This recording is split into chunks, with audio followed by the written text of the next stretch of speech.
한민족에게 있어 호랑이는 나라의 상징이라고 할 수 있는 존재입니다. 대한민국의 모습을 호랑이로 비유하는 것부터 평창올림픽 마스코트도 호랑이였던 것처럼 호랑이는 우리 삶 속에서 여전히 살아 숨쉬고 있습니다. 한민족의 수호신인 한국 호랑이는 일제강점기 시절 멸종한 것으로 알려졌죠. 그런데 최근 한국에서 멸종되었다고 알려진 호랑이가 다시 등장했다고 합니다. 한국이 추진한 비밀 프로젝트 때문에 호랑이가 다시 모습을 드러낸 것이라고 하는데요. 대체 어떻게 된 일인지 뉴스 팩토리에서 자세히 알려드리겠습니다.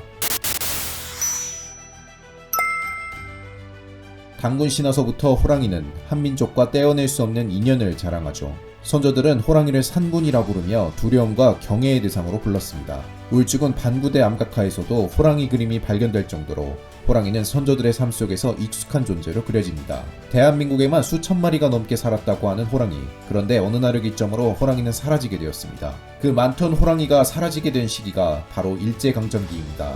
소위 말하는 해수구제 사업의 일환으로 수천 마리의 호랑이가 아무 이유도 없이 학살되는 운명을 맞이하게 된 것입니다. 일본군들은 전쟁을 치르듯이 한국 호랑이들을 잡아들였죠. 이 때문에 산의 수호신이라 불리던 호랑이는 멸종됐습니다.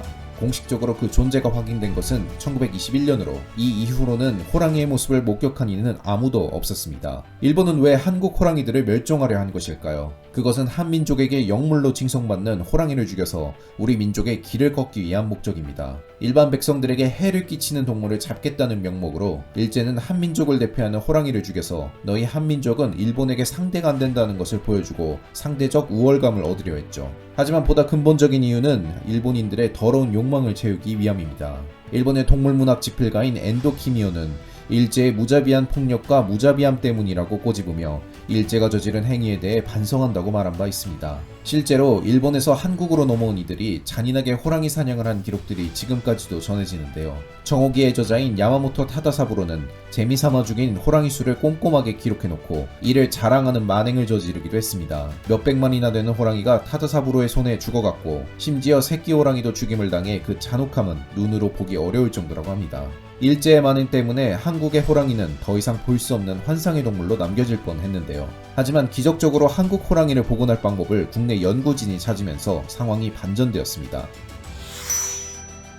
2006년 서울대학교 이항 교수는 한국 호랑이를 연구하기 시작했습니다. 예전부터 한국 호랑이에 대해 깊은 관심을 보였던 이 교수는 미국 스미소니언 박물관에서 우연치 않게 한국 호랑이 유물을 발견하게 됩니다. 여기서 한국 호랑이 뼈조각을 어렵게 구했는데요. 뼈조각을 토대로 연구를 진행한 결과 한국 호랑이의 유전자 염기 서열이 시베리아 호랑이와 완전히 일치한 것으로 밝혀졌습니다. 한국 호랑이와 다르게 시베리아 호랑이는 다행히도 현존하는데요. 시베리아 호랑이를 사용한다면 한국 호랑이를 온전히 복원해 한국에 다시금 한국 호랑이를 볼 수 있다는 희망이 생긴 것이죠. 러시아도 적극적으로 협력해 한국 호랑이 복원 프로젝트는 순항을 이어갔습니다. 호랑이를 기를 공간도 순조롭게 확보가 되었는데요. 산림청은 경북 봉화에 국립백두대간 수목원을 설립해 호랑이 보존 작업을 진행했습니다. 국내에서 가장 넓은 호랑이 숲을 가꾸며 호랑이가 스트레스 받지 않는 환경을 조성하는 데 힘을 기울였습니다. 현재 산림청 호랑이 숲에 서식하고 있는 호랑이는 총 5마리로 가장 나이가 많은 수컷인 두망과 15세 암컷인 한청을 비롯 우리와 한,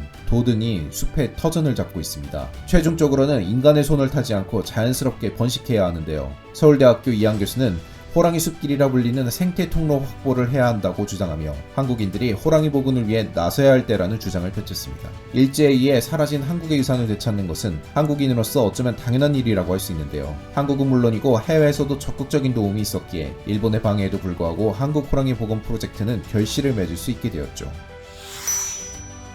한국 호랑이 복원 프로젝트가 알려지자 일본은 해수로부터 한국을 도와준 은혜를 모른다며 적반하장의 태도를 보였습니다. 또한 한국인이 잡은 호랑이가 일본인이 잡은 호랑이보다 더 많다며 사실을 왜곡했죠. 하지만 조선총독부가 수집한 자료에 따르면 호랑이를 잡은 숫자는 일본인들이 월등히 많았습니다. 한국인은 일본인의 반도 못 미치는 숫자였습니다. 전형적으로 가해자가 피해자인 척하는 모습이라 할 수 있는데요. 자신의 잘못을 인정하지 않고 남에게 돌리려고 하는 태도인데요. 이번 도쿄올림픽에서도 비슷한 문제가 발생했습니다. 올림픽에 참가한 한국 선수를 응원하기 위해 현수막 그림을 걸었는데요. 현수막 그림이 호랑이라는 것이 알려지면서 일본 내부에서 비난 여론이 일었습니다.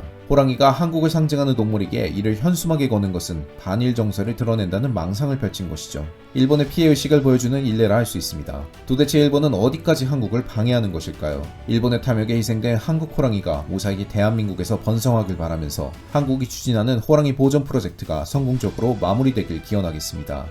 지금까지 뉴스팩토리였습니다. 시청해주셔서 감사합니다.